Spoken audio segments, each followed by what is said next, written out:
Gemüsefrittata vom Stedi und der Patricia. Ganz einfach und fein gekocht. Patricia, alle Zutaten sind parat. Gar nicht so viele, gell? Nein, es ist wieder mega wenig. Und ich denke, ich habe schon ein bisschen Angst, ob ich dann auch genug bekomme. Das hoffe ich schon. Erzähl mal. Wir machen Gemüsefrittata, oder? Von vorher. Dafür nehmen wir Eier, verschiedene Gemüse, möglichst farbig, Olivenöl, ein bisschen Fette, absolut optional, und verschiedene Städtegewürze. So einfach. Plumpt, aber hoffentlich gut. Freue mich drauf. Bis nachher. Bis nachher. Ciao. Okay, tschüss. Ich habe die Gemüse klein geschnitten, Zucchini im Würfel, die farbige Peperoni auch im Würfel. Also für die Menge jetzt, die ich mache, nehme ich halben Block Fette. Jetzt Olivenöl in eine Bratpfanne, ein bisschen gefriergetrockneter Knoblauch. Dann kann ich eigentlich auch schon anfangen mit dem Gemüse. Zucchini mache wirklich so verteilt auf den Boden, Peperoni oben drauf. Mit dem Fett warte ich noch. Ein bisschen Herdöpfelgewürz.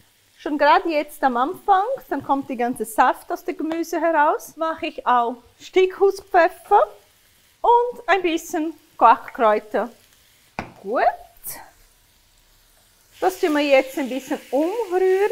Deckel drauf, kurz abwarten. Bereiten wir die Eier dafür. Schön mischen. Dann mache ich hier auch noch ein bisschen Stickhuspfeffer und Herdöpfelgewürz, aber nicht zu viel, weil ich habe doch schon in dem Gemüse. Übrigens, schauen wir, was die Gemüse macht. Lassen wir jetzt ein bisschen ohne Deckel, dass die Flüssigkeit verdampfen kann. Also es riecht wirklich sehr fein. Die Gemüse sind fast durch, aber noch nicht ganz. Ich will nachher noch ein bisschen Biss haben. Kommt aber meine Eiermischung schon hier drauf. Fette kommt jetzt dazu. Kontrast hier finde ich vom Gemüse und Fette passen sehr gut in diese Rezept. Und jetzt drücke ich diese Fette einfach hier in die Eimasse rein.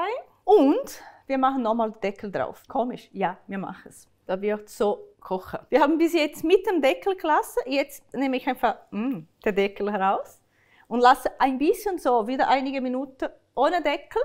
Nach einigen Minuten ist es soweit. Wir wollen hier nicht umdrehen, oder? Ich habe das ganze Fett oder eine andere Käse hier drauf. Wir machen einfach nur schön zu.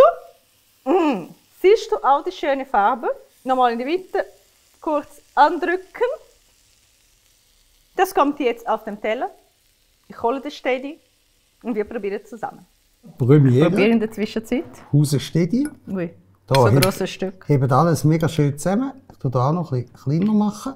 Und, wie ist der Geschmack? Probier. Ja.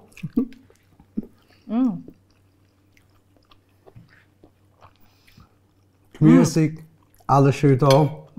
Das Ei schmeckt man nicht separat raus. Gibt eine schöne Konsistenz, mega fein.